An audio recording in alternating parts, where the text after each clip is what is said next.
করতে হয়? জানার দরকার আছে না? ছেলে মেয়ের বাপ হয়েছেন কে কে দেখি?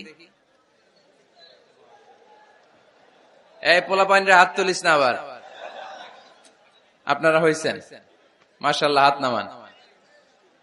ছেলে মেয়ে আল্লাহর দেয়া নেয়ামত, তাই না? দুনিয়ার সৌন্দর্য, জিনাতুল হায়াতিদ দুনিয়া। কিছু কিছু জিনিসের প্রতি আকর্ষণ মানুষের জনমভর। এর মধ্যে একটা হচ্ছে সন্তান সন্ততি।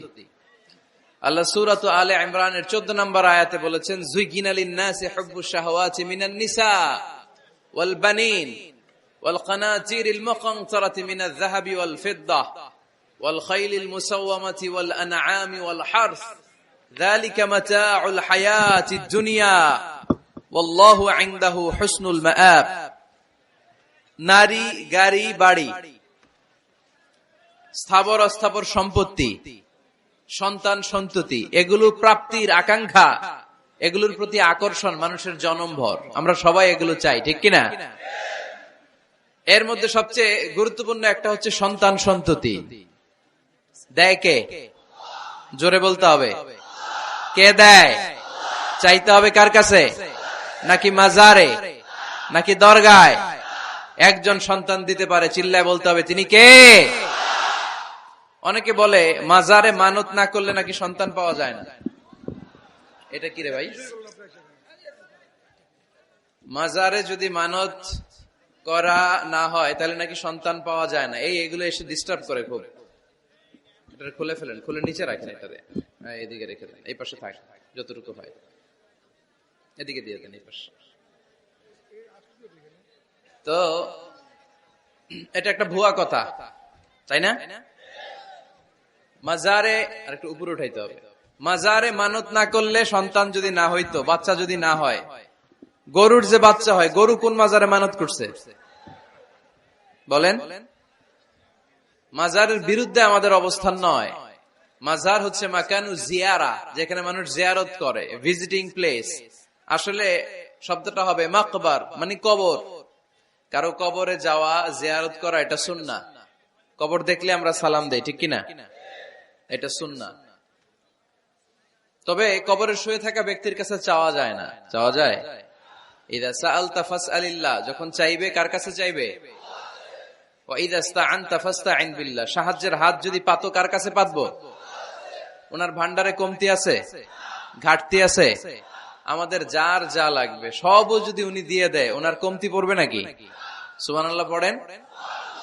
এজন্য মাজারে মানত না করলে সন্তান পাওয়া যায় না, এটা ভুয়া কথা, তাই না? তাহলে ছাগলের বাচ্চা হয় কেমনে? গরুর বাচ্চা হয় কি করে? এরা তো কোথাও মানত করে না। তাহলে বুঝা গেল সন্তান দেয়ার মালিক কে? এটা অনেক বড় নেয়ামত। আমরা অনেক সময় বুঝি না, আমরা অনেক সময় খেয়াল করি না। এটা অনেক বড় নেয়ামত। যার সন্তান নাই সে জানে সন্তান না থাকার কি জ্বালা। এরকম নিঃসন্তান কিছু ভাইয়েরা আমাদের এলাকায় আছে না নাই? আছে। তারাই জানে কি জ্বালা। তো এই সন্তানকে কোরআন কোথাও বলেছে জিনা, সৌন্দর্য, কোথাও কি বলেছে? উত্তর দিতে হবে। কোথাও কি বলেছে? জিনা। আল মাল ওয়াল বানুনা জিনাতুল হায়াতিদ দুনিয়া। সন্তান আর সম্পদ এটা দুনিয়ার জীবনের সৌন্দর্য। ছোট ছেলে মেয়েরা, সোনামণিরা না থাকলে পৃথিবীতে কোনো সৌন্দর্য থাকতো? স্বামী স্ত্রীর ভালোবাসা কয় বছর? রং ধরা যৌবন, জং ধরে শেষ। 1-2 বছর পরে আর আগের ওই মাতলামিটা থাকে না, ওই ভালোবাসাটা থাকে না। এরপরে ভালোবাসাটা হয় ছেলে মেয়েদের কারণে, ঠিক কিনা? ঘরে গেলে আব্বু আব্বু ডাকে, আম্মু আম্মু ডাকে, ছোটাছুটি করে, দৌড়াদৌড়ি করে, কান্নাকাটি করে, রাগ করে বসে থাকে, রাগ ভাঙাতে হয়। এটাই মজা, ঠিক কিনা? এজন্য আল্লাহ বলেছেন জিনাতুল হায়াতিদ দুনিয়া। ছেলে মেয়েরা, সন্তান সন্ততি হচ্ছে দুনিয়ার জীবনের সম্পদ, দুনিয়ার জীবনের সৌন্দর্য। এক আয়াতে বললেন জিনা, আবার আরেক আয়াতে বললেন ফিতনা। ইন্নামা আমওয়ালুকুম ওয়া আওলাদুকুম ফিতনা। তোমাদের সম্পদ, তোমাদের ছেলে মেয়েগুলো যেমনি সৌন্দর্য, আবার অন দা আদার হ্যান্ড তারা তোমাদের জন্য ফিতনা। কারণ এই সন্তানের মুখে খাবার তুলে দেওয়ার জন্য অনেক বাবা হারাম পন্থায় উপার্জন করে, এরকম আছে না নাই? তাহলে ওই সন্তান শুধু জিনা না, ওই সন্তান ফিতনা। এই সন্তানের কারণে বাবা দুনিয়ায় ফিতনায় পড়ে গিয়েছে, ফিতনায় জড়িয়েছে। আবার আরেক আয়াতে আল্লাহ বললেন আদুওয়া। কখনো কখনো সন্তান সন্ততি, এগুলো হয়ে যায় শত্রু, বাবা মায়ের জন্য শত্রু। অনেক বাবা আছে ছেলের জন্য জাহান্নামে যাবে, আছে না নাই? অনেক ছেলে আছে বাবার জন্য জাহান্নামে যাবে। কিয়ামতের দিন বাবা ছেলেরে পরিচয় দিবে না, ছেলে বাবারে পরিচয় দিবে না, একে অপরের শত্রু হয়ে যাবে, ঠিক কিনা? কারণ দিনটা বড্ড ভয়ঙ্কর, কেউ কাউরে চিনবে না। সেদিন হবে 50,000 বছরের সমান একটা দিন। সবার মুখে একটাই চিৎকার, ইয়া নাফসি ইয়া নাফসি। আকাশের জলজলে সূর্যটা অনেক দূরে, তারপরেও তাকাতে কত সমস্যা হয়, অনেকে এইভাবে আছেন। সেই সূর্যটা, তেজদীপ্ত সূর্যটা কিয়ামতের মাঠে মাথার একেবারে কাছাকাছি চলে আসবে। সূর্যের প্রচন্ড তাপে মাথার মগজগুলো গলে গলে নাকের ছিদ্র আর কানের ছিদ্র দিয়ে বেয়ে বেয়ে পড়বে। হুফাতান উরাতান মুশাতান গুরলা, পায়ে দেওয়ার মতো কারো জুতা থাকবে না। আজকে যে বাটা জুতা পরে আসছেন, অ্যাপেক্সের জুতা, কিয়ামতের দিন জুতা থাকবে পায়ে, গায়ে জামা থাকবে না। Everyone will stand up as naked. There is no dress, no costume, no garment in their body. দেহে কোনো পোশাক নাই, পেটে খাবার নাই, পায়ে জুতা নাই, সূর্যটা মাথার কাছে, তৃষ্ণায় জিহ্বাটা বের হয়ে নাভি পর্যন্ত ঝুলতে থাকবে। সবাই বলবে, আল্লাহ আমারে বাঁচাও, আমারে বাঁচাও। ওই দিন বাবা ছেলেরে চিনবে না, ছেলে বাবারে চিনবে না। অনেক বাবা ছেলের কারণে জাহান্নামী হবে, অনেক ছেলে বাবার কারণে জাহান্নামী হবে। তাহলে তখন বাবা ছেলের শত্রু হয়ে যাবে, ঠিক কিনা? তাহলে কোরআন সাধারণত বলল, কিছু কিছু জিনিসের প্রতি মানুষের আকাঙ্ক্ষা জনমভর। এর মধ্যে অন্যতম হলো সন্তান সন্ততি। এই সন্তান কখনো হয়ে যায় জিনা মানে সৌন্দর্য, আবার এই সন্তান কখনো হয়ে যায় ফিতনা মানে পরীক্ষা, আবার এই সন্তান কখনো হয়ে যায় আদুয়া মানে শত্রু, ঠিক কিনা? আমাদের সন্তানরা যেন আমাদের জন্য পরীক্ষাও না হয়, শত্রুও না হয়। আমাদের সন্তান যেন আমাদের চক্ষু শীতলের কারণ হয়, ঠিক কিনা? এজন্য আল্লাহ মুমিনদেরকে শিখিয়ে দিয়েছে, দোয়া করো, আল্লাহর কাছে চাও যে আল্লাহ আমাকে এমন সন্তান দেন, আমাকে এমন স্ত্রী দেন যাদের দিকে তাকালে আমার চোখ জুড়িয়ে যাবে। আল্লাহ বললেন, তোমরা আমার কাছে চাও আর পড়ো, রব্বানা হাব লানা মিন আজওয়াজিনা ওয়া যুররিয়াতিনা কুররাতা আ'য়ুন ওয়াজআলনা লিল মুত্তাকিনা ইমামা। ও আমাদের রব, আমাদের কেমন স্ত্রী দান করেন, এমন সন্তান দান করেন যে স্ত্রীদের দিকে তাকালে, যে সন্তানের দিকে তাকালে আমাদের হৃদয়টারে জুড়িয়ে দিবে কে? এরকম স্ত্রী, এরকম সন্তান আমরা চাই কি চাই না? ঘরে ঢুকার পরে স্ত্রীর দিকে তাকালে কলিজা ঠান্ডা হয়ে যায়, সন্তানের দিকে তাকালে হৃদয়টা জুড়িয়ে যায়। এরকম সন্তান আমরা চাই না? কথা বলতে হবে, চাই কি চাই না? এরকম সন্তান কেমন করে আপনারা গঠন করবেন, কেমন করে সন্তানকে মানুষের মতো মানুষ বানাতে হয়, এ নিয়ে কিছু কথা আজকে আমরা শুনবো। মনোযোগ আছে? কষ্ট হচ্ছে না তো? আমি যতক্ষণ আছি ততক্ষণ থাকবেন? কারা কারা?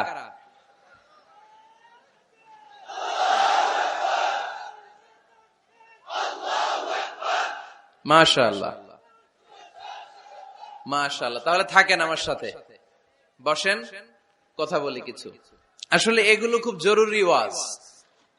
কি করে ফ্যামিলি ঠিক করবেন, কি করে দাম্পত্য জীবনটাকে সুখময় করবেন, কি করে সমাজটাকে ভারসাম্যপূর্ণ করবেন, কি করে ছেলে মেয়েদেরকে মানুষের মতো মানুষ করবেন, এগুলো জানার দরকার আছে না নাই? এর কারণ আমি প্রায় বলি, খেয়াল করে শুনেন, খুব জরুরি কথা, এদিক সেদিক তাকানো যাবে না, সময় কম। আমার দিকে তাকান, আমার দিকে তাকান। এই পৃথিবীতে গরুর পেট থেকে যেটা বেরোয় এটা গরু হয়ে যায়, ছাগলের পেট থেকে বেরোলেই ছাগল হয়ে যায়, মুরগির পেট থেকে বেরোলেই মুরগি হয়ে যায়, কিন্তু মানুষের পেট থেকে বেরোলেই ওটা মানুষ হয়ে যায় না, ওটা মানুষ করতে হয়, মানুষ বানাতে হয়, ঠিক কিনা? খালি চোখে আপনি যা দেখেন সব কিন্তু মানুষ না, এগুলো জনসংখ্যা। এগুলো কি? বাড়ছে জনসংখ্যা, কমছে মানুষ। এজন্য আমরা আমাদের ছেলে মেয়েদেরকে মানুষের মতো মানুষ বানাতে চাই, ইনশাআল্লাহ। পড়েন। এখন কিভাবে মানুষের মতো মানুষ বানাবো? অনেক মা বাবা ছেলে মেয়েদেরকে নিয়ে উদ্বিগ্ন, আমাদের কাছে আসে, হুজুর কি করব ছেলেটারে নিয়ে, কোন প্রতিষ্ঠানে দিব, কিভাবে মানুষ করব, হুজুর একটু বলে দেন। এরকম উদ্বিগ্ন অভিভাবক আছে না নাই? সব বাবা মাই চায় ছেলে মেয়েদের উজ্জ্বল ভবিষ্যৎ। কোন বাবা মা চায় তার ছেলেটা টেন্ডারবাজ হোক? উত্তর দেন। কোন বাবা চায় তার ছেলেটা চাঁদাবাজ হোক, তার ছেলেটা ধর্ষক হোক, এসিড নিক্ষেপকারী হোক? না, চায় না। সব বাবা মাই চায় তাদের ছেলে মেয়ে মানুষের মতো মানুষ হোক। আজকের এই চমৎকার দুপুরে, চমৎকার অপরাহ্নে আমরা জানার চেষ্টা করব কেমন করে ছেলে মেয়েদেরকে মানুষের মতো মানুষ বানাবো। অনেকগুলো পয়েন্টস আপনাদের সাথে শেয়ার করব। বাবা মায়েরা, বাবারা এখানে আছেন, মায়েরা আছেন মহিলা প্যান্ডেলে, সবাই খেয়াল করে শুনেন কিভাবে ছেলে মেয়েদেরকে মানুষ করবেন। ভালো ছেলে মেয়ে পাওয়ার প্রথম পদ্ধতি হচ্ছে, বাবার দায়িত্ব হচ্ছে ছেলে মেয়েদের জন্য ভালো মায়ের ব্যবস্থা করবে। কিসের ব্যবস্থা? কারণ মা হচ্ছে production house, kind of factory. Factory যদি ভালো হয়, ওটা থেকে যে প্রোডাক্ট বেরোবে ওইটাও ভালো হবে, ঠিক কিনা? বাপ ভালো তার বেটা ভালো তাই, মা ভালো তার ঝি, গাই ভালো তার দুধ ভালো রে, দুধ ভালো তার ঘি, তাই না? বাবা ভালো তো ছেলে ভালো, মা ভালো তো মেয়ে ভালো, গাই ভালো তো দুধ ভালো, দুধ ভালো তো ঘি ভালো। তো এই জন্য আমি প্রায় বলি, আমার মায়েদের, আমাদের বোনদের পেটটা এটা খনি, তেলের খনি, গ্যাসের খনি, স্বর্ণের খনি, পেট্রোলিয়ামের খনির চাইতো দামি খনি। কারণ এই পেটগুলি ধারণ করেছে পৃথিবীর বড় বড় অলিদেরকে, এই নারীদের পেটগুলি ধারণ করেছে নবীদেরকে। নাকি নবীরা হুট করে আকাশ থেকে পড়ছেন? নারীদের পেট থেকে আসছে, ঠিক কিনা?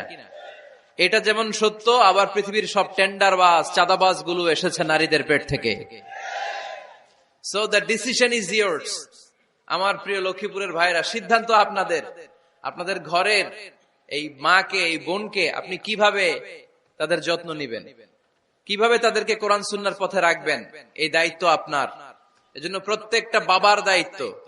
তোমরা ইয়াং যারা, আমার কলেজের টুকরা যুবক ছেলেরা, এখনো যারা বিয়ে করো নাই, তোমার অনাগত ভবিষ্যৎ প্রজন্ম তোমার বউয়ের পেট দিয়ে আসবে। So when you choose your life partner, you don't choose your life partner only. At the same time, you are choosing the mother of your upcoming sons and daughters. আপনি যখন বিয়ের জন্য মেয়ে খুঁজেন, আপনি শুধু মেয়েই খুঁজেন না, পাশাপাশি আপনার অনাগত যে ছেলে মেয়েগুলো দুনিয়ায় আসবে তাদের মাও খুঁজতেছেন, ঠিক কিনা? সো মা যদি ভালো হয়, ফ্যামিলি ভালো। আমাকে একটা শিক্ষিত মা দাও, আমি একটা শিক্ষিত সমাজ উপহার দিব, ঠিক কিনা? এজন্য প্রথম দায়িত্ব হচ্ছে ছেলে মেয়েদের জন্য ভালো মায়ের ব্যবস্থা করা।